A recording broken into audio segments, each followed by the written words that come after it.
الحمدللہ رب العالمین.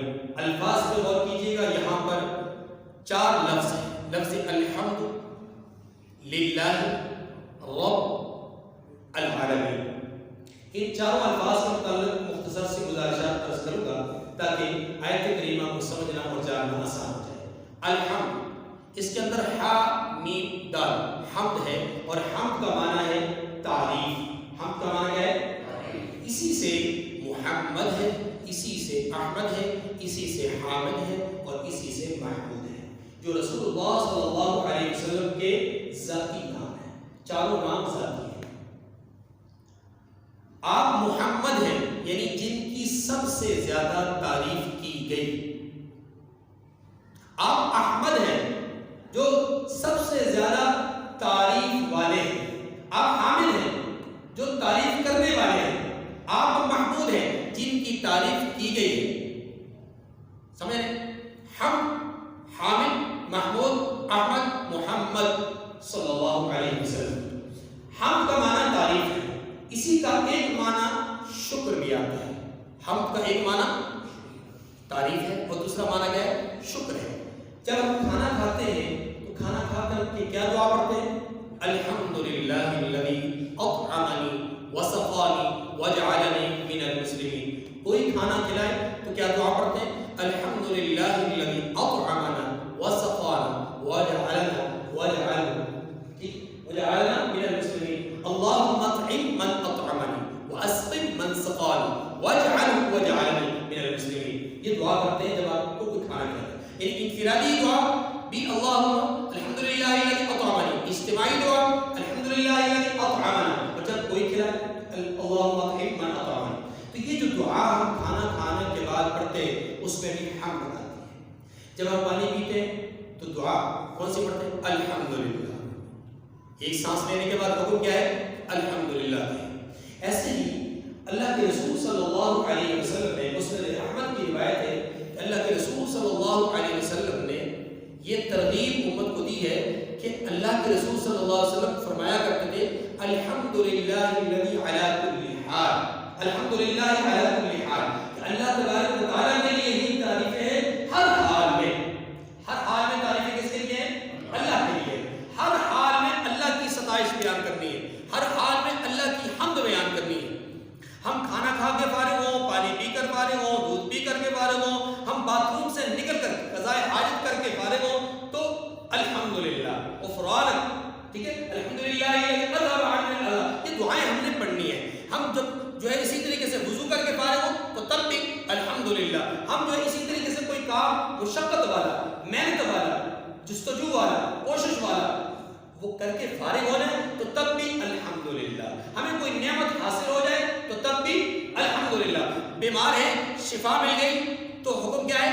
کہو الحمدللہ. کوئی چھینک آئی ہے عام حالات میں، جسم کے اندر سے بوجھ اور جسم کے اندر سے سستی اور جسم کے اندر سے کاری اس چھینک کے وساطت سے نکلی تو کہو الحمدللہ. یہ کیا ہے؟ یہ ہے تعریف، یہ ہے حمد، یہ ہے شکر، یہ ہے ثنا جو اللہ تبارک و تعالیٰ کی کرنے کی ہر انسان کو، ہر مومن کو اس کی ترغیب دی گئی ہے اور اس کی تعلیم دی گئی ہے کہ ہر مومن ہر لمحہ، ہر لحظہ اللہ کی ستائش، اللہ کی تعریف اور اللہ کی توصیف کرتا رہے. حمد کا معنی تعریف اور دوسرا معنی شکر. جب نعمتیں ملتی ہیں تو حمد کرتے ہیں. تو یہ حمد کس کے معنی میں ہوتا ہے؟ شکر کے معنی میں. کھانا کھا چکنے کے بعد جو حمد کرتے ہیں وہ کس کے معنی میں ہوتا ہے؟ شکر کے معنی میں. اسی طریقے سے بیماری سے نجات مل جائے تو الحمدللہ کہتے ہیں تو کس کے معنی میں؟ لائٹ چلی جائے واپس آ جائے تو الحمدللہ کہتے ہیں تو شکر کے معنی میں. بس مانی. اسی طریقے سے الحمد کا ایک معنی دعا بھی ہے. الحمد کا ایک معنی دعا. اللہ کے رسول صلی اللہ علیہ وسلم کی ایک حدیث مبارکہ ہے. آپ صلی اللہ علیہ وسلم نے ارشاد فرمایا افضل الذکر لا الہ الا اللہ. افضل الذکر افضل الدعاء الحمدللہ.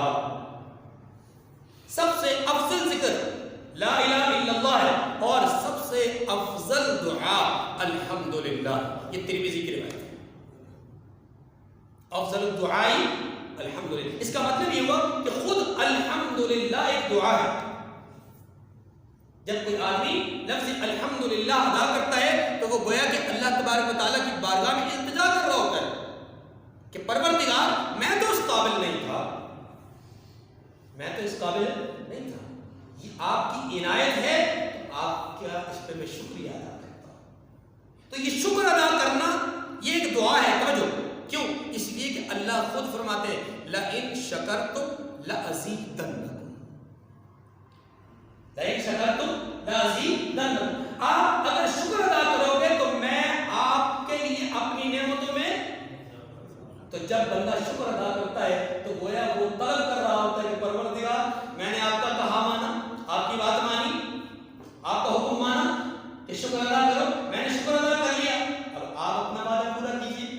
یہ گویا کہ ایک دعا ہے، ایک بات سمجھ رہے ہیں؟ لفظ الحمد شکر کے معنی میں، لفظ الحمد تعریف کے معنی میں، توصیف کے معنی میں، ثنا کے معنی میں جو کہ اللہ ہے، اور لفظ الحمد شکر کے معنی میں ہے اور دعا کے معنی میں۔ یہ سارے معنی اور سارے الفاظ کی وضاحت میں نے آپ کے سامنے رکھ دی۔ اب الحمد کا معنی کیا ہوا؟ اب الحمد کا معنی یہ ہوا تمام تعریفیں، قولی ہوں، فعلی ہوں، بدنی ہوں، روحانی ہوں، جسمانی ہوں، یعنی انفرادی ہوں، اجتماعی ہوں، تحریری ہوں، تقریری ہوں، کسی بھی انداز کی تعریف ہو، وہ تعریف کس کے لیے؟ گویا تعریف کی حقیقتاً جو بنیاد ہے یا تعریف کی اصلاً جو حقدار ہے وہ کون سی ذات ہے؟ اللہ۔ کون سی ذات ہے؟ اللہ۔ اللہ کی ذات تعریف کی حقدار ہے۔ اگر ہم ایک پہاڑ کی اونچائی کو دیکھ کر کے، اس کی مضبوطی کو دیکھ کر کے یہ کہتے ہیں سبحان اللہ، کتنا زبردست،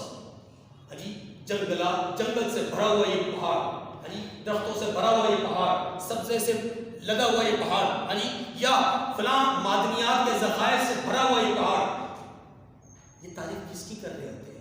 اصل میں یہ تعریف اللہ کی کر رہے ہوتے ہیں۔ کیوں؟ اس لیے کہ جب آپ کسی پروڈکٹ کو دیکھ کر کے اس کی تعریف کرتے ہیں تو اصل میں آپ اس کاریگر کی، اس صانع کی، اس آدمی کی تعریف کر رہے ہوتے ہیں جس نے اس چیز کو بنایا ہے۔ بات سمجھ رہے ہیں؟ ایک چیز کی اگر آپ تعریف کرتے ہیں تو اس چیز کے پیچھے جو محنت کرنے والا فرد ہوتا ہے، یہ ممبر ہے، اس کی اگر آپ تعریف کر رہے ہیں کہ بڑا خوبصورت ہے تو یہ خود سے تو نہیں بن گیا خوبصورت، خود سے تو نہیں ڈھل گیا، آخر اس کو کسی نے ڈھالا ہے، کسی نے اس کو کسی سانچے میں رکھا ہے، کسی نے اس کو جو ہے وہ اس کے اندر تخریب اور تعمیر کا سلسلہ کیا ہے، اس کے اندر کاٹ چھانٹ کی ہے، اس کی وضع قطع کی ہے، تو نتیجہ یہ نکلا کہ یہ ہمارے سامنے بڑی خوبصورت شیپ میں، بڑی خوبصورت شکل میں ہمارے سامنے آیا۔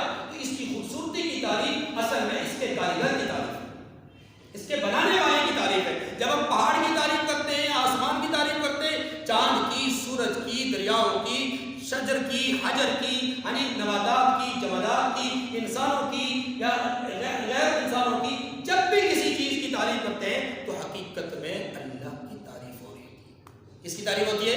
آئیے اب سورہ فاتحہ کے اس جملے کو اب تھوڑا سا استحضار کیجئے کہ جب ہم سورہ فاتحہ کو نماز میں پڑھتے ہیں الحمد، تو اس وقت ہماری کیفیت کیا ہونی چاہیے؟ اس وقت ہمارے ذہن میں کیا ہونا چاہیے؟ یہ معمولی جملہ نہیں ہے، معمولی بات نہیں ہے۔ اے اللہ تیری تعریف کر رہے ہیں، تیری توصیف بیان کر رہے ہیں، تیرا شکر ادا کر رہے ہیں، تجھ سے ہی لجاجت کر رہے ہیں، تجھ سے ہی دعائیں مانگ رہے ہیں۔ کیوں؟ اس لیے کہ تمام تعریفیں اصالتاً حقیقتاً آپ کے لیے ہیں۔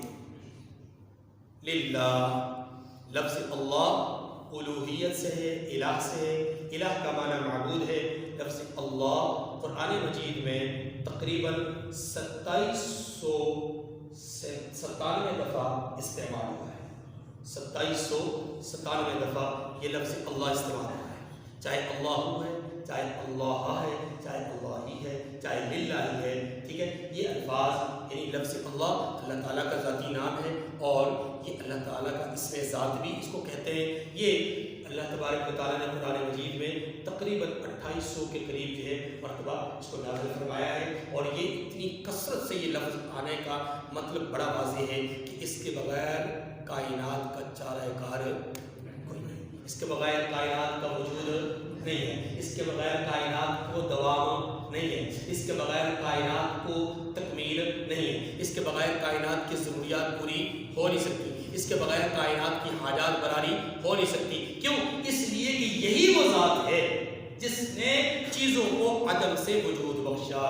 وہی الہ ہوتا ہے جو چیزوں کو نیست سے ہست میں تبدیل فرما دے۔ نہ تھی اور وجود بخش دیا، کچھ نہ تھا اور کن کہہ کر کے فیکون کہلوا دیا اور ہو گیا۔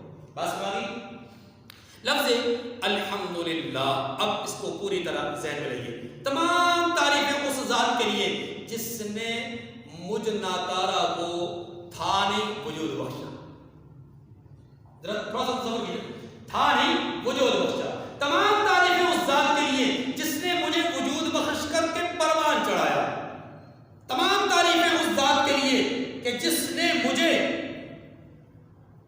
بازار سے اٹھا کر اپنے گھر میں اپنے سامنے لا کر رکھا۔ تمام تعریفیں اس ذات کے لیے جس نے میری زبان کو اس قابل بنایا کہ اس سے میں اس کا نام لے سکوں۔ تمام تعریفیں اس ذات کے لیے جس نے اپنے سامنے مجھے حیت فرشتہ یعنی فرشتوں کی حیت میں کھڑا ہونے کی سعادت عطا فرمائی۔ تمام تعریفیں اس ذات کے لیے کہ جس نے مجھے ملائکہ کی عبادت کا حصے دار بنایا۔ تمام تعریفیں اس ذات کے لیے کہ جس نے مجھے اتنے بڑے عمل کے لیے اپنے در پہ دعوت دی ہے کہ آ میرے بندے، حی علی الصلاۃ حی علی الفلاح، یہ کامیابی کا راستہ ہے، یہ میری طرف سے جو ہے وہ فوز و فلاح کا راستہ ہے، اس کے لیے آ جا۔ اور میں دوڑتا چلایا، یہ میرا اپنا کوئی کمال نہیں، لا حول ولا قوت الا باللہ، نہ میری کوئی طاقت، نہ میری کوئی قوت، نہ میری کوئی بخشش، نہ میری کوئی عطا، میرا کچھ بھی نہیں۔ یہ سب کچھ کس کا دیا ہوا ہے؟ اللہ۔ تمام تعریفیں اس ذات کے لیے، للہ، اللہ کی ذات کہ جس نے مجھے کچھ نہ تھا وجود بخشا، یہاں تک لا کھڑا کر دی۔ بس میں اب رب العالمین، رب، لفظ رب کے معنی کیا ہے؟ رب کے معنی تربیت کرنے کے، رب کے معنی پرورش کرنے کے، یعنی رب وہ ذات کہ جو آہستہ آہستہ بتدریج حالاً فحالاً کسی چیز کو پروان چڑھائے، اس کو کیا کہتے ہیں؟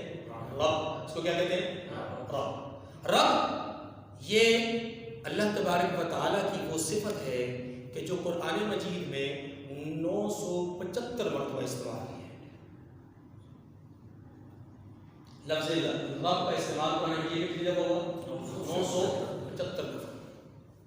اور آپ اس کی گہرائی میں تھوڑا سا جانے کی کوشش کریں، یقین کریں لطف آئے گا۔ جب ہم نہیں تھے نا، یعنی کوئی انسان نہیں تھا، انسان کا وجود بھی نہیں تھا، انسان کا وجود بھی نہیں تھا، حتیٰ کہ آدم علیہ السلام بھی نہیں تھے، وہ جو مسجود ملائکہ ہیں وہ بھی نہیں تھے۔ تب عالم ارواح میں اللہ تبارک و تعالیٰ نے تمام انسانوں کی ارواح کو جمع کیا تھا۔ بڑے غور سے سنیے گا، عالم ارواح میں تمام انسانوں کی ارواح کو جمع کیا، اور اس وقت جو تعارف اپنا کروایا تھا وہ اپنا تعارف صفت ربوبیت سے کروایا تھا۔ سوال کیا، الستو بربکم، کیا میں تمہارا رب نہیں؟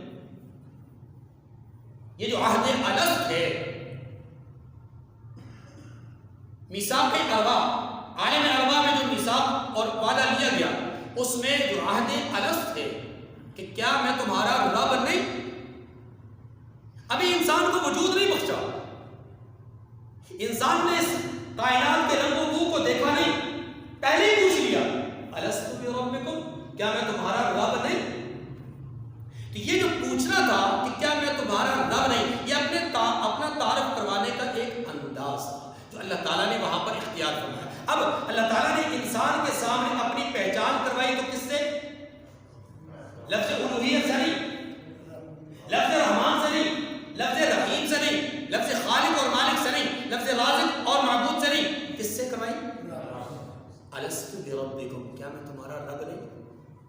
کیوں؟ اس لیے کہ لفظ رب اتنے وسیع معنی میں ہے، یعنی اس کا معنی اتنا وسیع ہے کہ اس کے اندر عقیدہ توحید بھی آ جاتا ہے، عقیدہ الوہیت بھی آ جاتا ہے، عقیدہ اللہ کو رازق اور خالق ماننے کا عقیدہ بھی آ جاتا ہے، اللہ کو وحدہ لا شریک ماننے کا عقیدہ بھی آ جاتا ہے، لفظ بہت ساری اللہ کی صفات اسی ایک لفظ میں آ جاتی ہے. اسی لیے اللہ نے اپنی سب سے پہلی پہچان جو کروائی کس سے کروائی؟ اچھا پھر انسان کو اللہ نے پیدا فرمایا. پیدا کر کے جب اس جہان رنگوں میں بھیجا، جہاں اس جہان رنگوں میں جب دیکھا کہ کچھ میرے ماننے والے ہوں گے، کچھ میرے نہ ماننے والے ہوں گے، کچھ میرے اپنے ہوں گے، کچھ میرے دشمن ہوں گے، ہاں جی، کچھ شیطان کے ماننے والے ہیں، کچھ میرے مجھ رحمان کے ماننے والے. اللہ تعالیٰ نے پہلے سب کا تعارف کروایا کہ بھئی یہ مومنین ہیں، یہ کافر ہیں، یہ منافق ہیں. 3 طبقے بیان فرمائے سورہ بقرہ کی ابتدائی 20 آیات میں. اچھا 3 طبقات کا بیان کر کے پھر کیا فرمایا؟ یا ایھا الناس، اے لوگو، اعبدو، عبادت کرو کس کی؟ اللہ نہیں، خالقکم نہیں، مالککم نہیں، رازقکم نہیں. اعبدوا ربکم الذی خلقکم، ربکم الذی خلقکم، اپنے اس رب کی پوجا کرو جس نے تمہیں پیدا کیا. خالقکم الذی خلقکم نہیں کہا، اس خالق کی پوجا کرو جس نے تمہیں پیدا کیا نہیں. حالانکہ ہونا تو یہاں یہ چاہیے تھا، لیکن اللہ نے کیا تعارف کروایا؟ عبادت کی دعوت دی تو کس سے کی تھی؟ لفظ رب سے، کہ وہ تمہارا رب ہے، اس لیے اس کی پوجا کرو، اس کی پرستش کرو، اس لیے اس کی، یعنی گویا تعارف بھی کروایا تو لفظ رب سے، مطالبہ بھی کیا تو رب سے، اور پھر ستائش اور تعریف کی بندوں کی تو لفظ رب کہنے والوں کی تعریف کی. ان الذين قالوا ربنا الله ثم استقاموا تتنزل عليهم الملائکہ، جو لوگ کہتے ہیں ہمارا رب اللہ، ربنا اللہ، جو کہتے ہیں ہمارا رب اللہ، جو یہ کہتے ہیں ہمارا الہ اللہ ہے، ہمارا خالق اللہ ہے، ہمارا رازق، یہ نہیں کیا کہا؟ جو لوگ یہ کہتے ہیں ہمارا رب اللہ ہے، پھر اللہ فرماتے ہیں تتنزل علیہم الملائکہ، اللہ ان کے اوپر رحمت کے فرشتے نازل فرماتے ہیں. یہ گویا کہ صفات کو بھی اسی طرح بیان فرمایا گیا. اچھا پھر اگلے مرحلے میں آپ جائیں، دنیا سے چلے جاتے ہیں، قبر کی پاتال میں جاتے ہیں، تو جو سوال ہوتا ہے اس سوال کی ابتدا کہاں سے ہوتی ہے؟ عہد الست میں تعارف کہاں سے ہوا تھا؟ عہد الست میں تعارف ہوا تھا الست بربکم. اب جب سوال کیا جا رہا ہے تو سوال کہاں سے ہو رہا ہے؟ من ربکم، تمہارا رب کون ہے؟ الحمدللہ رب العالمین. تمام تعریفیں اس رب کے لیے، تمام تعریفیں اس اللہ کے لیے جس نے عہد الست میں مجھ سے اقرار کیا کروایا. تمام تعریفیں اس اللہ کے لیے جس نے مجھے پیدا کیا. تمام تعریفیں اس اللہ کے لیے جس نے آہستہ آہستہ ماں کی کوکھ سے باہر آنے کے بعد پروان چڑھایا. میں دودھ پینے والا تھا، میں لاشعوری زندگی گزار رہا تھا، مجھے سننے کی قوت عطا فرمائی، بولنے کی قوت عطا فرمائی، چلنے کی قوت عطا فرمائی، کھانے کی خود سے قوت عطا فرمائی، پینے کی خود سے قوت عطا فرمائی، چیزوں کو جاننے اور سمجھنے کی خود سے قوت عطا فرمائی. پھر میں آہستہ آہستہ اچھے اور برے کی تمیز کرنے لگا. ربی الحمدللہ، تمام تعریفیں اس اللہ کے لیے جس نے مجھے میری پرورش کی، میری تربیت کی اور مجھے حالن فعالن آہستہ آہستہ پروان چڑھایا اور میں یہاں آج اس قابل ہوا کہ میں اس کا نام لے سکوں. آج اس قابل ہوا اس کا الحمدللہ رب. تمام تعریفیں اس ذات کے لیے کہ جو رب ہے، جو کس کا؟ العالمین. کس کا رب ہے؟ رب الانس نہیں کہا، رب الجن نہیں کہا، رب الحیوانات نہیں کہا، رب الجمادات نہیں کہا، رب الحشرات نہیں کہا، رب الشجرات نہیں کہا، رب الحجرات نہیں کہا. یعنی کسی مخصوص جنس یا نوع کا نام نہیں دیا. کس کا نام دیا؟ العالمین. عالم کس کو کہتے ہیں؟ عالم علامت سے ہے، نشانی سے ہے. عالم کس سے؟ نشانی سے. اور یاد رکھیے یہ جو کائنات ہے نا، کائنات، اس کائنات کے اندر بہت سارے جہان ہیں. اس کائنات میں بہت سارے جہان ہیں اور ہر جہاں اپنے اندر اجناس اور کچھ بہت ساری جنسیں رکھتا ہے، بہت سارے انواع رکھتا ہے. ہاں جی، ہر جہان کے اندر اپنی اپنی اقسام ہے. یہ فرشتوں کا عالم ہے، یہ جنات کا عالم ہے، یہ انسانوں کا عالم ہے، یہ زمین کے نیچے والوں کا عالم ہے، یہ آسمان سے اوپر والوں کا عالم ہے، یہ آسمان و زمین کے درمیان والوں کا عالم ہے، یہ پہلے آسمان کے اوپر والوں کا، یہ دوسرے کے، یہ تیسرے کے. وہ مختلف عالم ہے. کتنے مختلف عالم. حتیٰ کہ ان عالمین کے لیے جو اقوال ہیں وہ یہ ہیں کہ امام ابن کثیر تفسیر ابن کثیر میں فرماتے ہیں کہ اس کائنات میں اللہ نے 18,000 عالم رکھے ہیں، یعنی 18,000 جہاں رکھے ہیں. کتنے جہان ہیں؟ اور حضرت ابو سعید خدری رضی اللہ تعالیٰ عنہ کہتے ہیں کہ اس جہان میں اللہ تعالیٰ نے 40,000 عالم رکھے. لیکن عالم سمجھاتا ہوں. اور حضرت امام مقاتل رحمۃ اللہ علیہ امام تفسیر ہیں اور بہت بڑے امام ہیں، وہ فرماتے ہیں کہ اس جہان میں اس کائنات میں اللہ تعالیٰ نے 80,000 عالم رکھے.